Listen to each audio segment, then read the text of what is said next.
Think about the world in general. It's just about being in the middle, not bugging out on either side. You know what I'm trying to say? Not being extreme, not being too.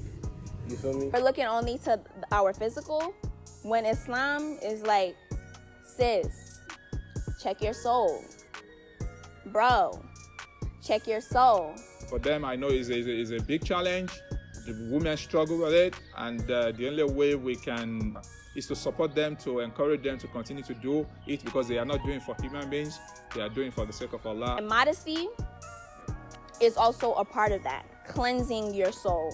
You're supposed to, put pressure on men too. When you walk, you have to pull your pants up. When you talk, you don't raise your voice. When you do this, you have to do this, rather than just center everything on ladies.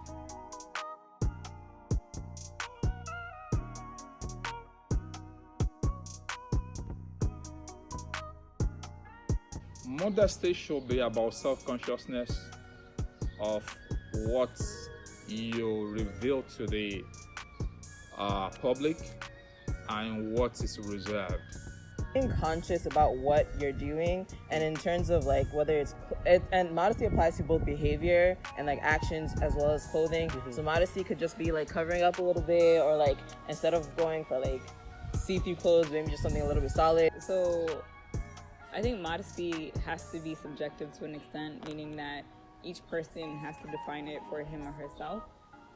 There is an overall definition that I think in Islam that we're supposed to follow. And it means basically hiding your aura and not allowing yourself to be subjected to, inappropriate stares or inappropriate. Modesty is not strictly one's physical appearance. So in the physical aspects of modesty, it's, covering, not really showing your shape or your figure. But there's also modesty within. I think modesty is different for everybody. For me, I think it's feeling comfortable in the way that I am covered myself. It's making sure that I'm abiding by the rules and guidelines of my religion, but at the same time, I'm ensuring that my modesty is like from the inside out and then back in again. So it can't just be something that's outside or external. It has to be something that is all-encompassing. It should be a two-way traffic. You should not be exposed indecently, and you should not look at indecency in the society as well. Being conscious of like how if someone makes you angry, instead of being very aggressive and mean and all these things, thinking about it and also choosing to be more gentle and more logical, because there are better ways to do things. But your behavior, your character should be of higher modesty. You should not be involved in vulgar language, abuses, things like that. You don't call people by name they would dislike, or you insult people. All these are part of modesty. So modesty is not restricted to just the dressing or not looking, but even because the Prophet ﷺ said that part of the things a Muslim should watch out is that in between his lips and that in between his legs. And for men in Islam, modesty, like I don't have to wear like even if I wear something that covers, it shouldn't be like too like tight. You know what I'm trying to say? Like not only covering a particular portion, but just not something that's too like flashy or short. It's beyond just covering your head. Hijab is a partition between you and somebody else that is seeing you.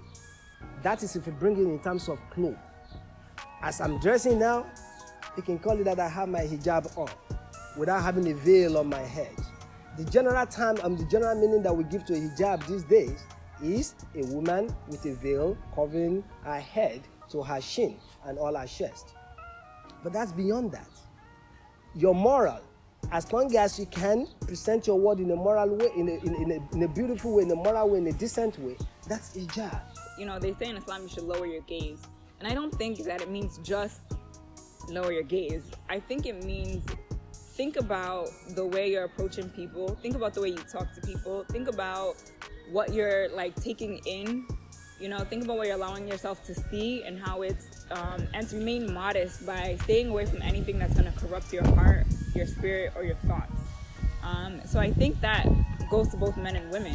I think if you have an internal modesty, it should be easier to have an external modesty, which allows you to remain covered or modest in your walking, in your conversations, and so on and so forth. I also like how you said flashy or showy, because the clothes that we wear are not meant to show that we're wealthy and we're rich, because we want to show off to everybody that I have all this money. You're also supposed to be modest in the way, like, you can have nice things. Ain't nothing wrong with nice things. We all like a little nice bag or something. But it's also intention that the point of having it isn't to show off to other people what you have, and that also applies to your body. For Muslim women, modesty is covering up, leave all the technical stuff is to your ankle, to your wrist, and then obviously in the form of the hijab. Just because a woman is not wearing her hijab does not mean that she's not modest. Different women have different journeys when it comes to the hijab. I began in middle school. You have some people who begin in college, some people in elementary school, some people in their 30s. And, that's fine. That's their own journey. That's their own business. Religion is private. Spirituality is private. That's between one person. That's between the person and God. We have no right to judge. So I just want to be clear. Just because a woman is not wearing her hijab, it does not mean her iman is not high. It does not mean that her heart is not purified.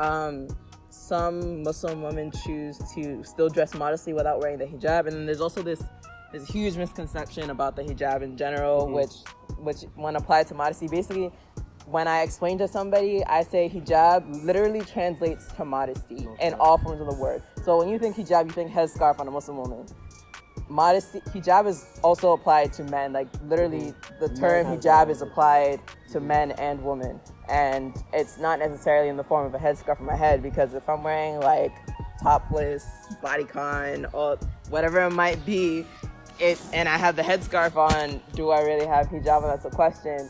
But it's also a journey, because not everyone started from a certain point of raise, of understanding of what that is. So I know people who might not be wearing the headscarf yet, but they've started dressing modestly, and finding their own personal connection with God through that. It's not just the way I dress, it's the way I understand the reason of what I'm doing, and it's also for my own personal benefit. And once you understand your personal benefits of wearing the hijab in whatever way, shape, or form that might be, whether it's male or female, then you appreciate it more, and it's something that I can't see myself in any other way. My issue, though, is, and I just want to say, Islam is perfect, but the people are not. So when we look at modesty, due to the ideals of misogyny, we limit it to the physical. Muslim women, we are encouraged to wear our hijab, to be modest, and there's a lot of reasons for that. I'm wearing the hijab, one, to obey God first and foremost, but second, to be a better representation for my community, and to be a signifier of what it means to be just a regular Black Muslim woman. But my issue is, when we talk about modesty, we often just look at Muslim women upholding that. A Muslim woman shows an elbow. We have haram police coming out of nowhere like, oh, haram, no, cover your elbows, etc., etc. Calm down. What are you saying to the men? But I just noticed that in a lot of Muslim circles, some men are like, oh my God, ya Allah, astaghfirullah, oh my God. They attack women. And it's just like, yo, chill, let her do what she wants to do. You know what I'm trying to say? Maybe she's getting there. You don't know her experience. I feel like it's very unfair for people, because some people be like, oh, well, no matter what kind of pressure you've gone, no matter what your classmates think, it's Allah before them. And it's like, bro, she's a human being. She bleeds. She makes mistakes. She has feelings. She has emotions. Let her. I feel like some people are focused more on the headscarf on a woman's head than actual, heartfelt sins that are being committed by their own people in their own community every single day. Naturally, because the moment a Muslim woman who is dressed in hijab appears in society, they can outright identify her as a Muslim. Take, for instance, I travel with my wife through the airports.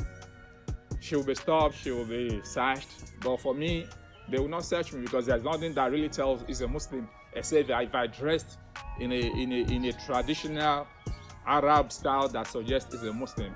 But if I dress in a suit style or anything, they really cannot tell that I'm a Muslim.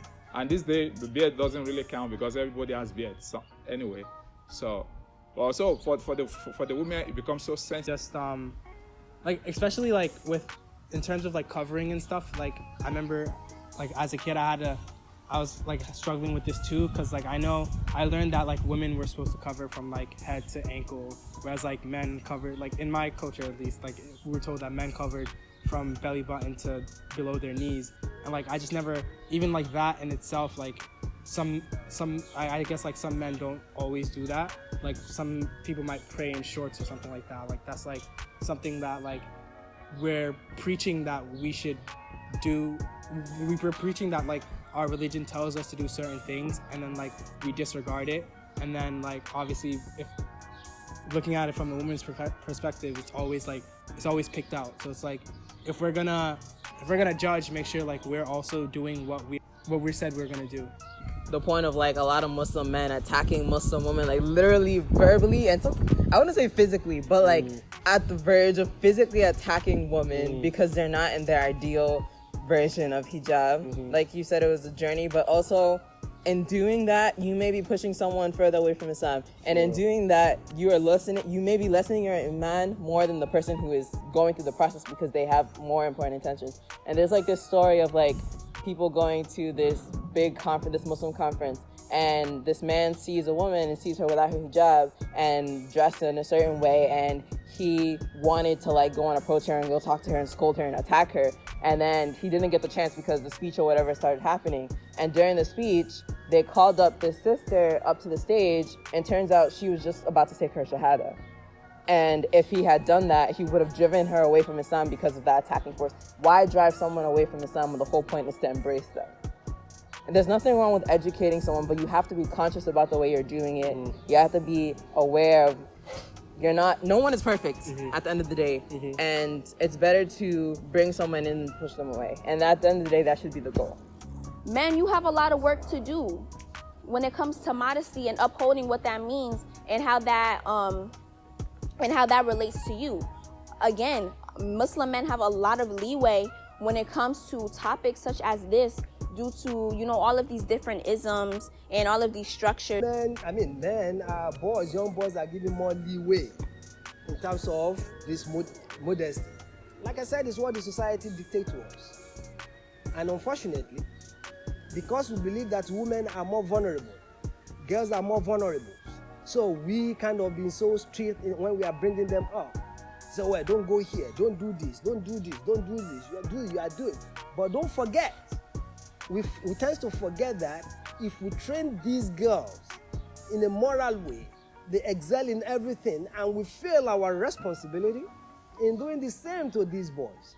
These boys that are not well-mannered, they will end up marrying those well-mannered women, and what's going to happen? They're going to get influenced and everything is going to be corrupt. Then what happened to our hard work? Down in the pits. There's in the Quran it says that, forbid evil and bring in what's good. And if you see a brother or sister doing something wrong, call them out. But it's like, okay, yes, do that. But they should not feel worthless, or they should not feel like they have no value because of what you're calling them out for. And think about whatever you're calling them out for, just so that you are also a human being and you also sin. Like, there's no point, like you said, the best you can do is really just tell them and educate them on what's really going on. In private. Especially in private, not in front of everybody.